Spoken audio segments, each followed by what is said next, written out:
என்ன என்ன விஷயம்? என்ன விஷயம் தான் கேக்குறேன். ஏதோ ஆத்தத்துல தான் உங்க அப்பாவை அடிச்சேன். அதுக்கு நீ என்ன அடிச்சிருக்கலாம், துண்டு துண்டா வெட்டி இருக்கலாம். என் அப்பா கட்டின கோயிலை இடிச்சு தரமட்டமாக்கிட்டா பாவி.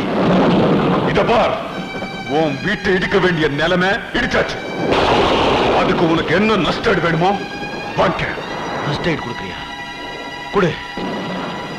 எங்க அப்பாவோட உழைப்பாலையும் வேர்வையாலையும் ரத்தத்தாலையும் உருவான அந்த அன்பு கோயிலை இடிச்சு தள்ளிட்டியே, அதை திருப்பி கொடு. அவர் வாழ்ந்த இடத்துல அவர் நிறைவோட நிம்மதியா வாழ்ந்துட்டு இருந்த எங்க நிம்மதியை கெடுத்துட்டியே, அதை திருப்பி கொடு. கொடுக்க முடியுமா அவனால? முடியாது. டேய், நீ அந்த வீட்டை மட்டும் இடிக்கலடா, ஒரு உண்மையான நண்பன் உன் மேல வச்சிருந்த தட்பை அடிச்ச, ஒரு அன்பு தாய் உன் மேல வச்சிருந்த பாசத்தை அடிச்ச, ஒரு ஆசை தங்கச்சி உன் மேல வச்சிருந்த அன்பை அடிச்ச. இதுக்கெல்லாம் நஷ்டம் கொடுக்க முடியுமா அவனால?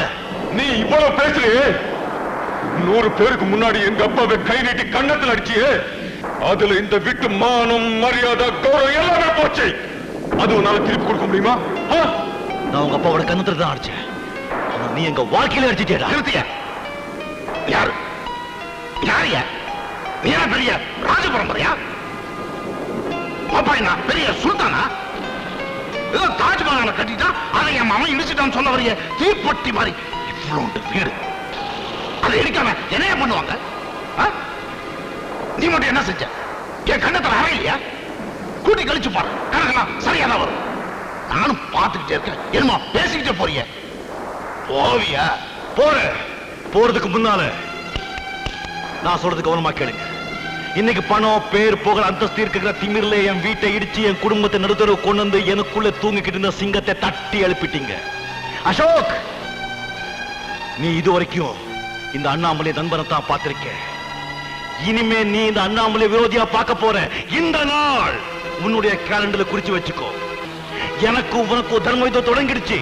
இந்த யுத்தத்துல நான் உன்னை விட பணம், பேர், புகழ், அந்தஸ்தை சம்பாதிச்சு பல அடுக்குமாளிகை ஓட்டைகளை கட்டி உன்னுடைய முன்னேற்றத்தை தடுத்து நிறுத்தி உன்னுடைய பண வரிய ஒழிச்சு கட்டி நீ எப்படி என் வீட்டை இடிச்சு என் குடும்பத்தை நடுத்தரவு கொண்டு வந்தியோ அதே மாதிரி நானும் வீட்டை இடிச்சு உன் குடும்பத்தை நடுத்தரவு கொண்டு வரல. என் பேர் அண்ணாமலை இல்லடா.